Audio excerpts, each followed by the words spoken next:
right, so I'll give a little bit of housekeeping before we jump in. And Zainab, you're keeping tabs on the waiting room, right? So I can, great.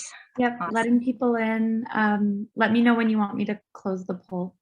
Okay, oh, yes. Should we do that now or later? Should we do that now? Okay, I think we should do that now and see how people did. Okay. All right, so maybe do we want to keep it up for like 1 more minute because there's still oh sure, yeah, well, we do that makes sense. Thanks, Anna. Great, let's do that. Excellent. All right, give me 1 second to so welcome. To start, we just want to acknowledge that our hearts go out to the Sunset Park community tonight and to our friends and community members there. I don't know if you guys heard the news. There's some really sad news from Sunset Park. So we just, our hearts go out to them today, and hopefully everyone's okay and our friends are okay and family members are okay. So we'll jump into some housekeeping before we get into the full presentation. All right. So if you need Spanish language translation, it is available. You can click the interpretation button at the bottom of your Zoom window. It's also available in the web browser version. So please stay muted to reduce background noise and to generally provide a better experience for everyone. It's at the bottom left. If you'd like to speak, please raise your hand, and we'll use this as in the breakout rooms, particularly in the second half of the workshop. This isn't an interactive workshop. We want to hear from you. We'll go around the room in the breakout sessions. So if you have questions during the presentation section of the workshop, please type them into the chat. We'll do our best to respond to your questions. Please keep in mind there will likely be questions we cannot answer on the spot. We have plenty of time to cover questions in the breakout rooms. Now, please note we're recording the presentation section, not the breakout groups. If you don't feel comfortable being on video, feel free to turn your video off. We're recording for folks who couldn't make it today to give them the opportunity to watch the updates and to give feedback. And our goal is not to keep track of who said what, but instead what was said and why it matters to you. So, as part of engaging in this workshop, we want to stress our community agreement for how we are in the space together today. So if you're shy, challenge yourself to share. If you talk a lot, challenge yourself to give others space. We want to hear from everyone. Dialogue and diverse perspective result in a better project. So be respectful of others' opinions. Speak one person at a time. This is not only to show respect, but to ensure that we capture all your insights. We have note takers, so please keep that in mind. And I'll say it again, but this is meant to be interactive, so please contribute. So today we will just introduce Equinor, Citizens Campaign for the Environment, and WindWorks Long Island. We discuss what we've heard thus far from Lido Beach and the local community. We'll go into project overviews, the permitting process, and then we'll go into breakout groups before we come back, report back what was discussed, and we'll share how to stay involved. Keep in mind this is an introduction. We will have subject-specific workshops in the fall. So if there's something that we don't cover today, we'll be able to cover it again later on. All right, I'll hand it over to Harrison, my co-host. Thank you so much for that housekeeping, Anna. And with that, I'll kick us off into the proper program. So good evening, everyone, and thank you so much for being with us tonight and for the opportunity to present to you today. I'm Harrison Foyer, and I'm the New York Director of Public Affairs for Equinor.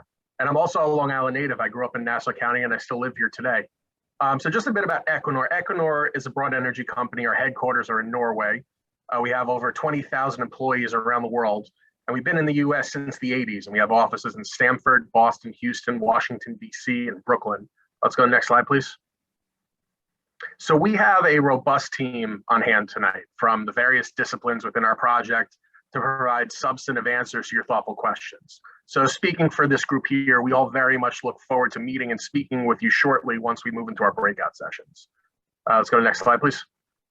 So our next speaker needs no introduction, but I'm so happy to turn this over to Adrian Esposito, the Executive Director of Citizens Campaign for the Environment and the leader of WindWorks Long Island. Since 1985, CCE's work has resulted greater awareness and protection of drinking water quality, preservation of open spaces, protection of beaches and bays, advancing renewable energy, and a reduction in pollutants that impair our air and water resources. So with that, I'd like to turn it over to Adrienne. Good evening, everybody. Thank you so much for joining us today, tonight, I should say. And I just want to put this whole thing in context. You probably know, you've read about it, you've heard about it, you've seen it on the news about why New York State and Long Island in particular is making the transition from antiquated fossil fuels to clean, safe, renewable energy. And a driving force of that is a New York State law. It's called the New York Climate Leadership and Community Protection Act. It's not the snappiest name, although it was passed and signed into law in 2019. And that law mandates that 70% of our electricity comes from renewable energy by 2030, which is not that far away, frankly. And that by 2040, we have all carbon-free electricity generation in New York State. We need to reduce greenhouse gases by 85%, and that's a lot. Part of the agreement is that New York will have 9,000 megawatts of offshore wind by 2035. Again, that's only 13 short years away from us. And also, we're not leaving out solar in this endeavor, 6,000 megawatts of solar power by 2025. So all of this is the reason I just wanted to give the context about why we now have 5 offshore wind farms moving throughout the permitting process off of the South Shore of Long Island. And this meeting is Equinor's meeting just to talk to you about their project, Empire Wind 1 and Empire Wind 2, and how this fits into the whole scheme of things. So our job, can you go to the next slide, as an environmental group, is to make sure you get fact-based, science-based information. These are all the groups that have joined WindWorks Long Island, from environmental groups to, you can see lots of labor groups, faith-based groups, and we're still going. It's still building. We literally have thousands of members now individually. And again, this is about getting people the facts and the science. Even though, we hear about offshore wind, we really don't have any in the United States except for one very small project off of Block Island. So we still have a lot of questions. Unfortunately, there's a lot of myths out there. There's a lot of misinformation out there, just because it's not in our experience yet as New Yorkers and Americans. So our role as an environmental group, with collaboration for all the groups you see on the screen there, is to make sure that the facts and the science are out there and they're giving you good information so you can make a well-informed and a well-reasoned decision and assessment. So thank you so much for joining, and that gets you on your way to doing that. Back to Equinor. Thank you so much for that, Adrienne. And thank you. Thanks for going to the next slide. So I just want to build off that, and I just want to add that, Long Island has long been a place of innovation. We've been at the cutting edge of science and industry, and that's a key part of our history and our identity. And from our role in helping mankind land on the moon to our industry's growth and building us out as America's first suburb, Long Island's spirit for innovation is matched only by its love for the environment and the need to preserve our way of life. And surrounded by coastline, we're also well aware of the impacts of a violent climate. From Sandy to Ida, we've seen this firsthand, and we're seeing the impacts more frequently. But we're adapting, as many of the folks on the call know. We're raising our homes, we're installing solar panels, we're installing generators, we're organizing beach cleanups and conserving our natural environments through so many of these ways. And we need all the solutions on the table to deal with these challenges ahead of us, and offshore wind is one of the multitude of these solutions. Let's go to the next slide. So speaking globally, Equinor has clear ambitions to be a leader in the energy transition, and we have more than a decade of experience in offshore wind. We've partnered with other leading companies in the energy transition around the globe, and this map gives a good view of the scale of our commitment in the US, as well as our global aspirations. We're in a global transition to low carbon and renewable energy, and offshore wind is at the center of that transition. And for the shift to succeed, we need sheer scale, industrial and financial strength, and production capacity at a global level. And Equinor has much to build on. With 5 decades of ocean engineering and project management expertise, Equinor is uniquely positioned to lead in this industry. And our offshore wind projects are not only helping localities meet their clean energy goals, but represent the best performing offshore wind projects. And we invest back into surrounding communities through community funds, STEM scholarships, and local training programs to ensure this growing industry is raising all boats. Let's go to the next slide, please. And we are also a values-driven company. We're committed to net zero targets for 2050, and our values drive our community-based development model and inform our commitments for how we work with local communities. We're driven by our values. We're open, courageous, collaborative, and caring, and how we deliver on our projects is just as important to us as what we deliver. And on the screen here are the priorities within our community-based development model, which shows a lot of what we're focused on. I'll give everyone here a second to read it before we go to the next slide. Thanks. So as Adrian shared, New York State has the most ambitious clean energy goals in the country. And our two projects, Empire Wind and Beacon Wind, will provide 3.3 gigawatts towards that 9 gigawatt goal. The Empire and Beacon Wind projects are a 50-50 joint venture between Equinor and BP, with Equinor as the operator. And together, these projects will power around 2 million homes. And as part of our commitment to the state and the industry, we're investing in the workforce and economic development, as well as supporting regional environmental monitoring and research. And I should note that we're still very early in setting the process for identifying and managing these investments. And we look forward to engaging the public more as they take shape in the coming months. Let's go to the next slide. Harrison. Yeah. I think we gave everybody the answer to the poll. So we had the question, how many homes can 3.3 gigawatts of offshore wind energy power? And the answer is 2 million homes. So 50% of you answered it correctly. So well done. And I'll hand it over back to Harrison. Thanks. No, I mean, it's a tough question. So I'm happy that we had the poll at the beginning of it. So let's just talk, brief, broad overview, offshore wind, how it works, and also why offshore wind. And the answer is that wind blows stronger and more consistently offshore than it does over land. And importantly, offshore wind provides energy when and where we need it, meaning close to populated areas, and also blowing strongest during peak times in the morning when we're getting ready for work and school. The turbines capture these strong ocean winds and convert it to clean, zero emissions electricity, which is carried through a series of cables to an offshore substation, then to a substation on land, where it's then distributed to our grid. So that's a very broad overview of us. And with that, I want to turn it back over to Anna to discuss our previous engagement with the community, how we'll move forward, and provide the opportunity to get into the nitty-gritty of many of the concerns that you've expressed already. So Anna, back to you. Thank you, Harrison. So we met with some of you a few weeks ago. We've also been meeting with local leaders to get an understanding of what matters to Lido Beach. We heard you want more feedback on the impact to your energy bills, the environment, as well as fishing and marine logistics. We've organized today so that you could have breakout session based on this feedback and engage in productive conversations around these issues. With that said, there still might be questions that we might not be able to answer today. So I encourage you to keep in touch. Before we jump into the breakout rooms, I want to give you a high overview to address some of the questions we've heard. And I see some hands up. So why don't we just get through the presentation, then we'll address the questions in the breakout sessions, if that's okay. But feel free to add your questions to the chat in the meantime. So there are, of course, trade-offs with any large-scale infrastructure project. We understand energy costs are very top of mind, especially with the heartbreaking news from Europe. Many have seen your energy costs skyrocket.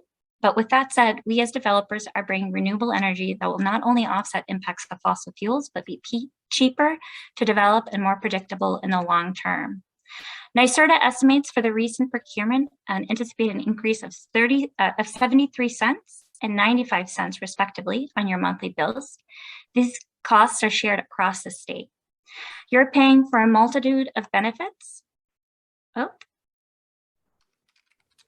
I think Kathleen Orlier is sharing. So let me just, yes. Give us 1 second. I think there's something going on with the sharing.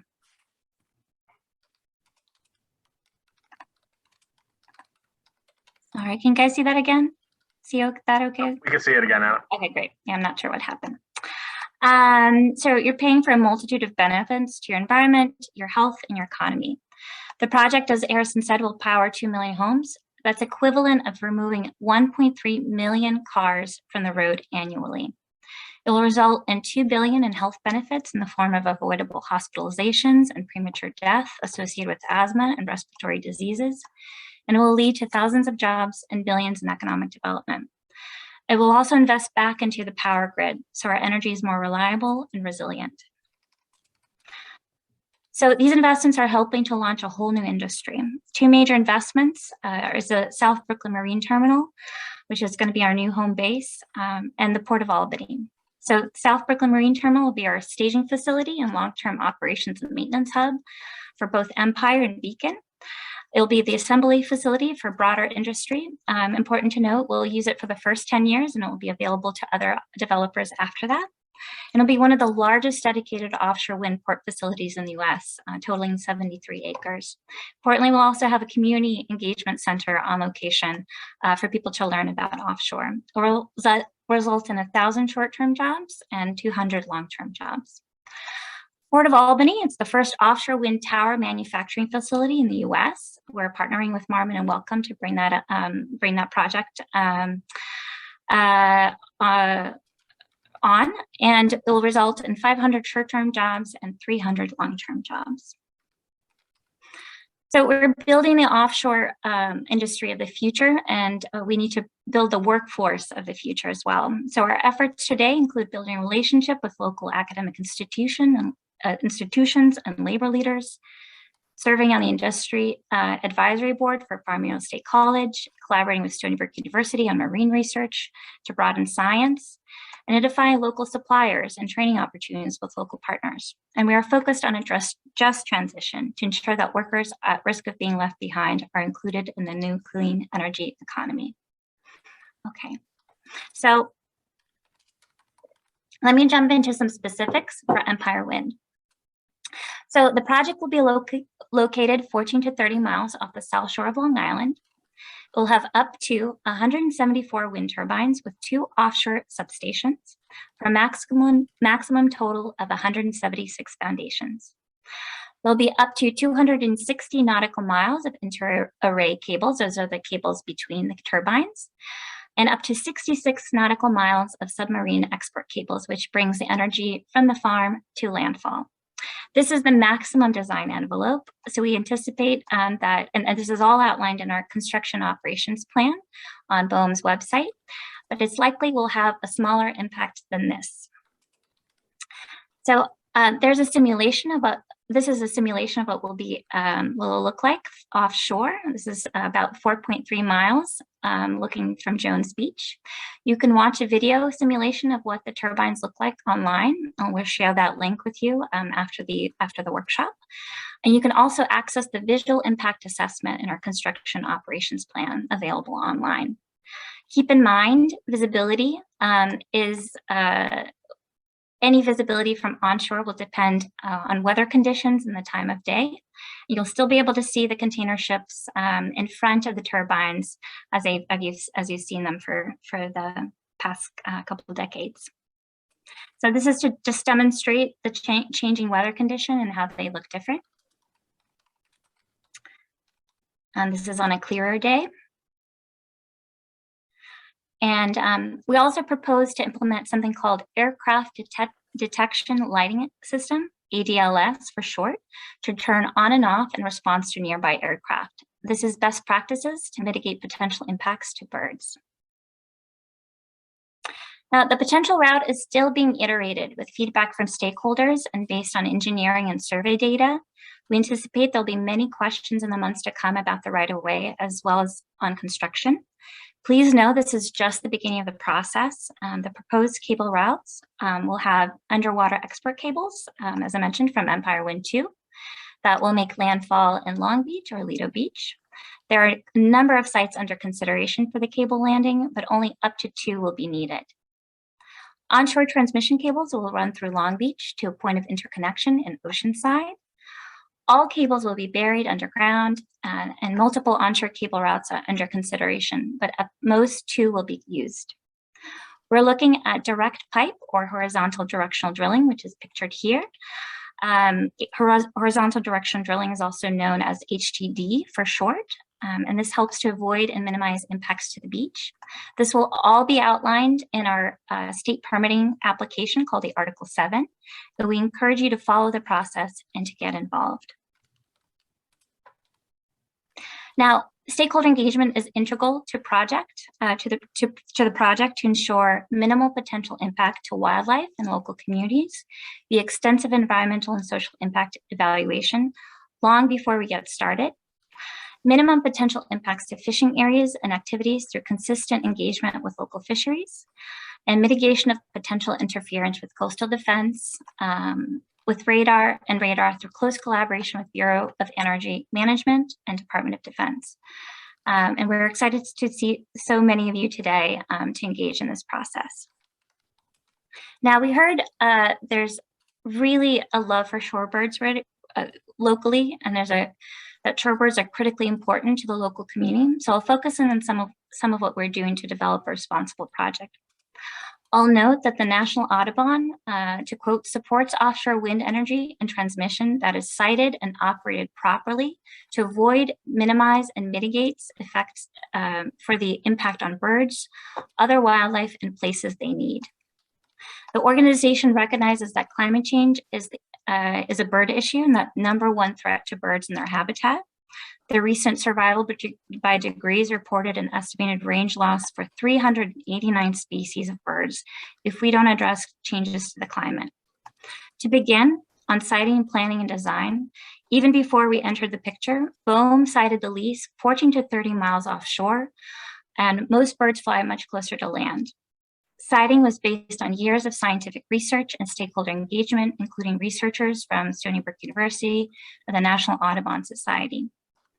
Equinor sits on a number of working groups with Audubon and others to ensure that we're not only developing the offshore wind industry responsibly, but we invest in research and track potential impacts on birds before and after, and that the project adjusts the design based on evolving best practices to reduce potential impacts to birds. These groups include the ETWIG, which is also known as the Environmental Technical Working Group. Importantly, we also sit on the fisheries one, and the Regional Wildlife Science Collaborative for Offshore Wind.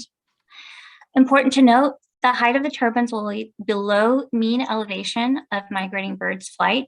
Our turbines are at 951 feet maximum, and the mean elevation for migrating birds is 3,000 feet in the spring to 1,800 in the fall. We've also conducted 2 years of high-resolution aerial surveys to understand the wildlife in the area. So from permitting construction, we're going through a rigorous permitting process, which includes public comment periods, and these comments will be evaluated and considered where feasible. We're evaluating cable installation techniques, as I mentioned, direct pipe and HDD, and we're considering seasonal restrictions.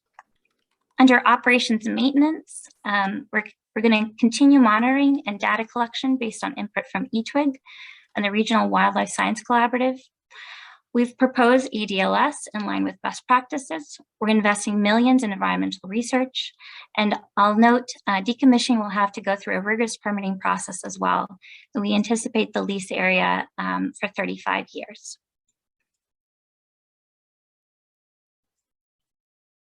We also heard marine mammals are very important to the local community. So I'll just share some of the things that we're doing thus far along the phases.